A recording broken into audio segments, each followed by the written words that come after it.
ಈ साला कप नमदू, ई साला कप नमदू, ई साला कप नमदू। तो दोस्तों, वीडियो शुरू करने से पहले आप सभी को मेरे चैनल के 2.0 वर्जन पर बहुत बहुत स्वागत है। अब आप पूछोगे कि यार ये न्यू वर्जन लाने की क्या जरूरत थी? तो यार इस साल मेरा एक व्रत या मन्नत समथिंग था कि अगर इस साल की आईपीएल में आरसीबी ट्रॉफी जीतती है तो मैं अपने चैनल का नाम बदल दूंगा।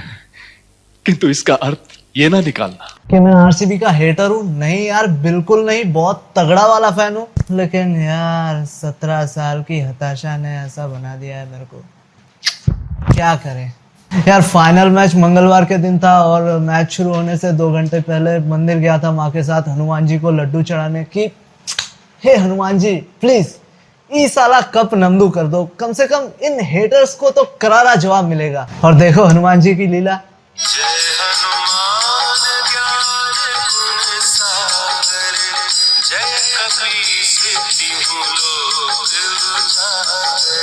तो दोस्तों, अगर आप यहाँ तक वीडियो देख ही चुके हैं तब तो आपको पता चल ही गया होगा कि आज की वीडियो किस टॉपिक पर है। यस, आज की वीडियो का टॉपिक है टाटा आईपीएल 2025। तो हर बार की प्रथा बदलते हुए हम इस वीडियो में चैंपियंस टीम के बारे में एकदम अंत में बात करेंगे और सबसे पहले हम बात करेंगे सीएसके के बारे में। सीएसके तो है ही आईपीएल के सुपर किंग्स और अपने पहले ही मैच में मुंबई को हराकर उनकी शुरुआत भी तगड़ी रही थी, पर उसके बाद जो हुआ वो किसी ट्रेजेडी से कम नहीं यार। ऋतुराज की कप्तानी में पहला मैच जीतने के बाद सीएसके लगातार मैचेस हारता रहा। फिर टीम की ऐसी दुर्दशा देख सीएसके को 5-5 ट्रॉफी जिताने वाले कैप्टन कूल एमएसडी ने एक बार फिर कप्तानी की जिम्मेदारी अपने कंधों पे ले ली। लेकिन इसके बावजूद भी उनके गिरते हुए फॉर्म और सीएसके की हार के सिलसिले में कोई खास बदलाव नहीं आया। As a result CSK 14 matches में से मात्र 4 ही मैच जीते और चेन्नई सुपर किंग्स के बदले चेन्नई सो कॉल्ड किंग्स बनके पॉइंट टेबल के 10th पोजीशन पर अपना यात्रा समाप्त किए। अब आता है एमआई के बारे में। तो भैया एमआई इस बार की आईपीएल में ना मुंबई इंडियंस नहीं बल्कि मुंबई इनकंसिस्टेंट बन के खेलने उतरी थी। मतलब एमआई ने इस बार की आईपीएल में लिटरली सबको कंफ्यूज कर दिया कि कब हारे और कब जीते।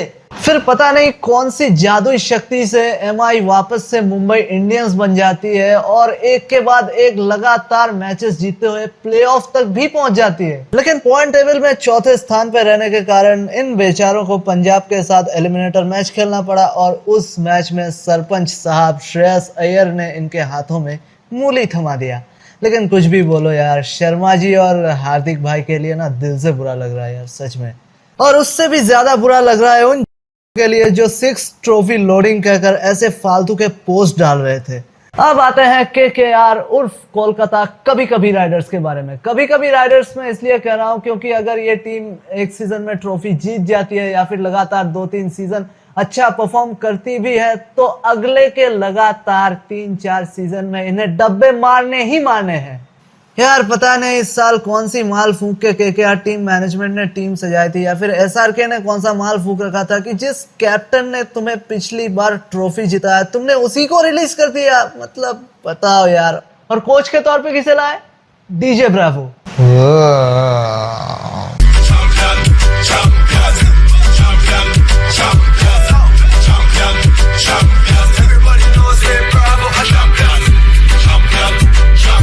यार नो डाउट डीजे ब्रावो एक बढ़िया प्लेयर है, इसमें कोई दोहराई नहीं, कोई संदेह नहीं है। पर कोच कोच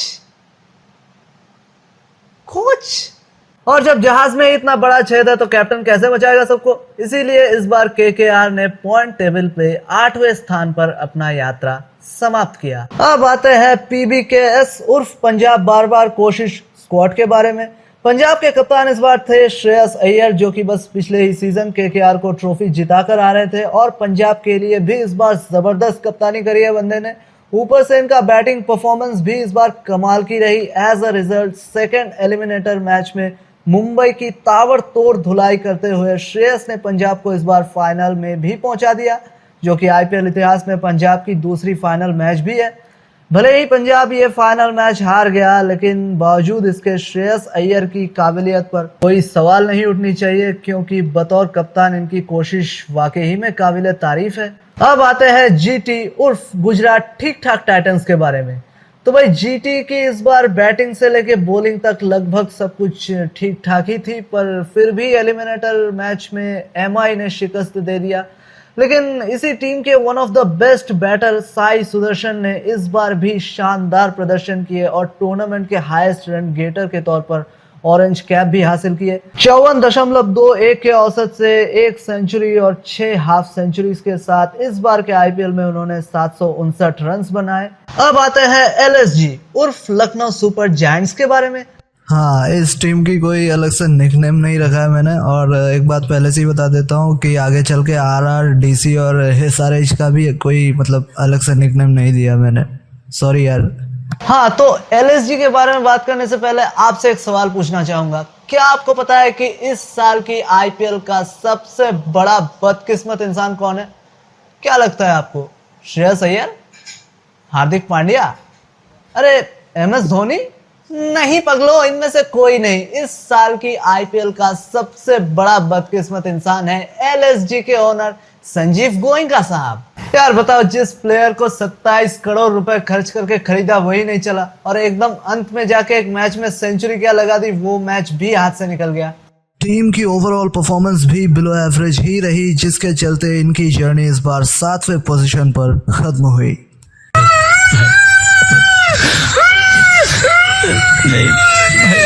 अब आते हैं इंडियन प्रीमियर लीग के सर्वप्रथम विजेता आरआर उर्फ राजस्थान रॉयल्स के बारे में, जो कि इस बार तो रॉयल्स की तरह बिल्कुल भी परफॉर्म नहीं किए। टीम में जोफ्रा आर्चर और वनिंदु हसरंगा जैसे बढ़िया बॉलर्स होते हुए भी टीम की बॉलिंग शुरू से ही काफी कमजोर दिखी। एज एग्जाम्पल, पहले ही मैच में एसआरएच के खिलाफ आरआर 286 रन पिटवा देते हैं, लेकिन 13 साल के बच्चे ने जो कारनामा करके दिखाया, मतलब सच में यार तारीफ की कोई भाषा ही नहीं है मेरे पास। भले ही वैभव सूर्यवंशी बाकी के मैचेस में उतने कंसिस्टेंसी के साथ परफॉर्म नहीं कर पाए, पर उनके बगैर भी टीम के सबसे कंसिस्टेंट प्लेयर रियान पराग रहे। सीएसके के ही तरह 14 मैचेस में से मात्र 4 ही मैच जीत के 9th पोजीशन पर आरआर की यात्रा समाप्त हुई। अब आते हैं एसआरएच उर्फ सनराइजर्स हैदराबाद के बारे में। तो भैया, पिछली बार की ही तरह इस बार भी टीम में एक से बढ़कर एक टी20 बैटिंग जायंट्स और घातक बॉलर्स भरे पड़े थे। ऊपर से ईशान किशन जैसे खतरनाक बैटर भी अब टीम में जुड़ चुके थे। पिछले सीजन में एसआरएच की परफॉर्मेंस देखते हुए सबको यही लगा था कि इस बार तो एसआरएच पक्का 300 प्लस का स्कोर खड़ा करके ही रहेगी, जहां पे अपने पहले ही मैच में आरआर के खिलाफ ताबड़तोड़ बल्लेबाजी करते हुए एसआरएच के बैटर्स ने लगभग 300 के करीब का स्कोर खड़ा कर ही दिया था। जहां पे ट्रेविस हेड की 31 गेंदों पर 67 रन की पारी और ईशान किशन की 47 गेंदों पर 106 रन की नॉट आउट तूफानी शतकीय पारी के चलते टीम ने 286 रन बोर्ड पर लगा दिए। फिर उसके बाद बॉलिंग करते हुए एसआरएच ने इस मैच को 44 रन से जीत जाते हैं, लेकिन इसके बाद शॉकिंगली एसआरएच लगातार 5 मैच हार जाती है। फिर उसके बाद कुछ मैचेस इन्होंने भले ही जीते, पर अपने जीत के इस सिलसिले को ज्यादा आगे नहीं बढ़ा पाए और 6th पोजीशन पे अपना यात्रा समाप्त किए। और अब आते हैं डीसी, अब सॉरी ये वाली नहीं, इस वाली डीसी उर्फ दिल्ली कैपिटल्स के बारे में। तो यार डीसी के बारे में वैसे तो कुछ खास कहने के लिए है नहीं, पर केएल राहुल का ये वाला सेलिब्रेशन मुझे काफ़ी ज़्यादा ही कूल लगा वैसे। और अगर मजाक को साइड में रख के भी देखा जाए तो केएल राहुल इस बार अच्छे फॉर्म में भी थे, जहां पे उन्होंने जीटी के खिलाफ एक सेंचुरी भी लगाई। हालांकि इस मैच में डीसी को हार का सामना करना पड़ा। As a finisher batter young star Ashutosh Sharma की परफॉर्मेंस भी अच्छी रही और बॉलिंग अटैक भी डीसी की ठीक ठाक थी, और ऐसी एवरेज परफॉर्मेंस के चलते डीसी ने इस सीजन में 5th पोजीशन पर अपना यात्रा समाप्त। और अब फाइनली हम बात करेंगे द चैंपियन टीम आरसीबी उर्फ रॉयल चैंपियंस बेंगलोर के बारे में। तो दोस्तों, 17 साल के इंतजार का अंत करते हुए फाइनली आरसीबी इस बार आईपीएल ट्रॉफी जीती। 18 नंबर जर्सी पहनने वाला क्रिकेट का वो महान योद्धा फाइनली 18 नंबर सीजन में आके अपनी पहली आईपीएल ट्रॉफी को जीता। सच कहूं तो यार आरसीबी के बहुत कट्टर फैंस को भी इंक्लूडिंग मी ये उम्मीद नहीं थी कि टीम इस बार ट्रॉफी जीतेगी या फिर कम से कम प्लेऑफ तक भी पहुंच पाएगी, क्योंकि फैफ डुप्लेसी और ग्लेन मैक्सवेल को रिलीज करने के बाद टीम की एकमात्र सुपरस्टार क्रिकेटर बस विराट कोहली ही थे। बैटिंग में उनका साथ देने के लिए फिल सॉल्ट को खरीदने का डिसीजन भले ही थोड़ी सी उम्मीद की वो किरण जगाई थी, लेकिन फिर भी फैंस में वो सेटिस्फेक्शन नहीं दिख रही थी। फिर एक्सपीरियंस के लिए कृणाल पांड्या और भुवनेश्वर कुमार को भी लाया गया, पर ये दोनों प्लेयर्स लास्ट कब अच्छे परफॉर्मेंस किए थे वो किसी को याद ही नहीं था। फिर सारी उम्मीदें लगभग खत्म हो गई जब पता चला कि रजत पाटीदार नाम का एक निहायती अनपॉपुलर प्लेयर को टीम का कप्तान बनाया गया। लेकिन जब टूर्नामेंट शुरू हुआ तो अपने पहले ही मैच में आरसीबी ने डिफेंडिंग चैंपियन केकेआर को 7 विकेट से हराकर एक बेहतरीन शुरुआत करी, जहां पे इस मैच में विराट कोहली ने 59 रन की एक शानदार नॉट आउट पारी खेली और फिल सॉल्ट के बल्ले से भी 56 रन आए। लेकिन 4 ओवर में 29 रन देकर 3 विकेट लेते हुए इस मैच के player of the match Krunal Pandya बने। और आरसीबी जैसी एक बैटिंग स्पेशल टीम में किसी बॉलर का प्लेयर ऑफ द मैच बनना ये अपने आप में ही एक बहुत बड़ी बात है, जो ये दर्शा रही थी कि टीम की बॉलिंग भी इस बार बहुत ही ज्यादा स्ट्रॉन्ग है। फिर इसके बस कुछ ही दिनों बाद कप्तान रजत पाटीदार भी कमाल के बल्लेबाजी करते हुए नजर आए। जरूरी वक्त पर उनकी कैप्टन नॉक्स भी टीम की बहुत मदद की। कप्तान पाटीदार ने सबको ये समझा दिया कि नाम कोई किसी को यूं ही बनाकर नहीं देता, वो खुद अपनी औकात से बनाना पड़ता है। आईपीएल होगी और किंग कोहली कोई नया रिकॉर्ड नहीं बनाएंगे, ऐसा कैसे हो सकता है भला। विराट ने इस साल आईपीएल में 8 हाफ सेंचुरीज बनाए, जो कि आईपीएल के एक सीजन में किसी भी प्लेयर्स द्वारा बनाया गया हाईएस्ट हाफ सेंचुरीज के रिकॉर्ड है। इस बार की आईपीएल में आरसीबी का सबसे बड़ा आविष्कार है जितेश शर्मा और सुयश शर्मा।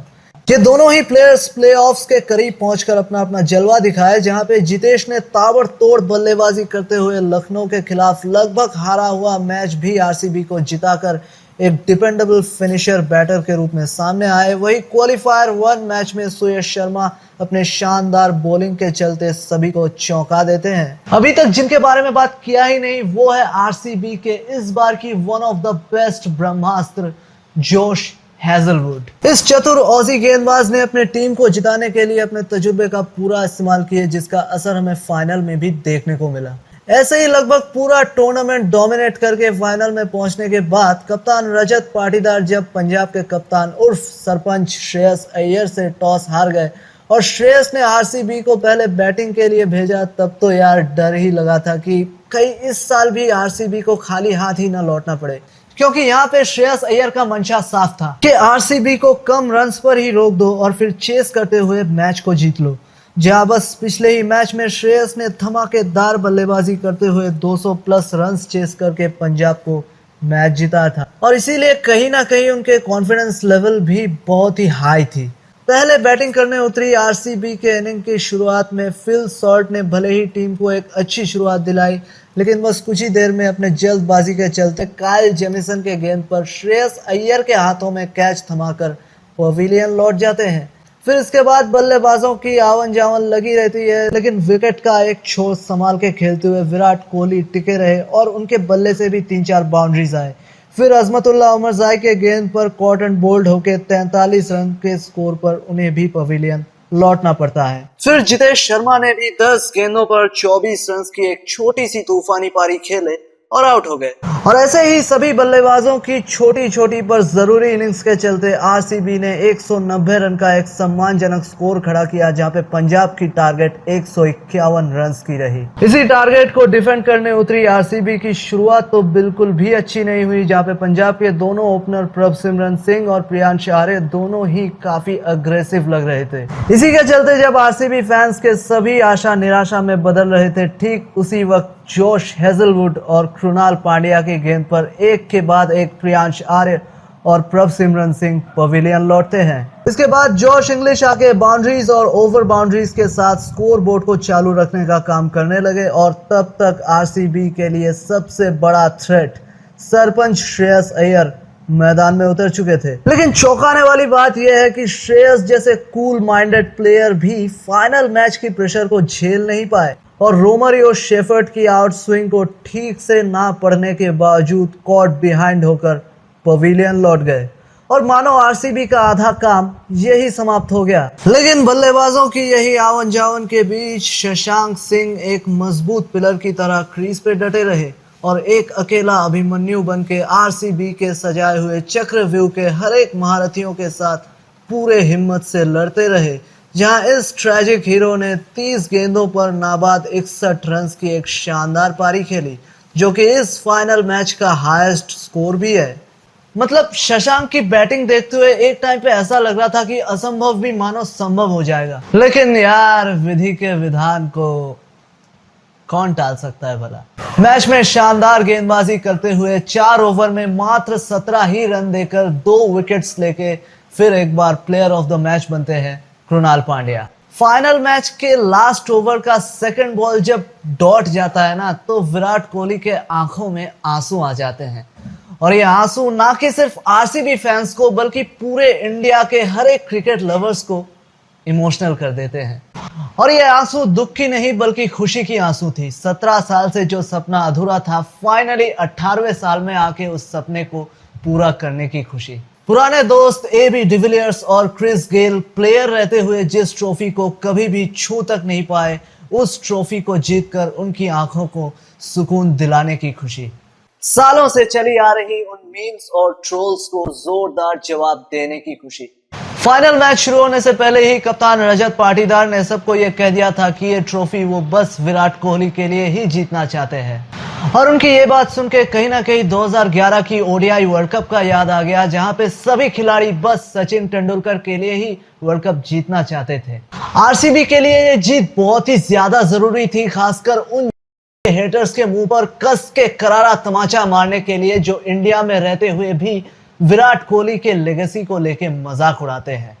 और अंत में फिर एक बार कहना चाहूंगा, ई साला कप नाम दो। तो दोस्तों ये था मेरा रिव्यू IPL सीजन 18 2025 का। और अगर आपको ये वीडियो अच्छी लगी तो लाइक, कमेंट और अपने दोस्तों के साथ ज्यादा से ज्यादा शेयर करके चैनल को सब्सक्राइब जरूर कीजिएगा। लेकिन एक्चुअली इसी बारे में एक और बात कहनी थी कि यार अगर आप मेरे वीडियो देख ही रहे हो तो एक लाइक करने में आखिर क्या ही जाता है यार। मतलब कोई ऐसा दिक्कत तो नहीं है ना कि आपकी उंगली में दर्द होने लगे। कर दो ना यार। देखो अगर आप मेरी वीडियो को लाइक नहीं करोगे तो मुझे पता कैसे चलेगा कि मेरी वीडियो आपको कैसी लग रही है। लाइक कर दो। और अगर आपको वीडियो बुरी भी लगती है या फिर ऐसा लगता है आपको कि वीडियो का ये वाला पार्ट और भी ज्यादा बेहतर हो सकता था, तो कमेंट बॉक्स खुला है ना यार, कमेंट करके बताओ। और अगर आप इतना सब कुछ कर ही रहे हो तो यार सब्सक्राइब का बटन ही बस बाजू में ही है, क्लिक कर दो। मतलब इसमें भी तो कोई ज्यादा दिक्कत है नहीं ना। ओके तो चलिए फिर मिलते हैं अगले किसी वीडियो में, और तब तक के लिए टाटा बाय बाय, जय राम जी की। वीडियो के अंत में उन सभी मासूम लोगों के आत्माओं की शांति के लिए भगवान से प्रार्थना करूंगा जो आरसीबी के जीत की सेलिब्रेशन में मची भगदड़ में अपना जान गंवा दिए। ओम शांति।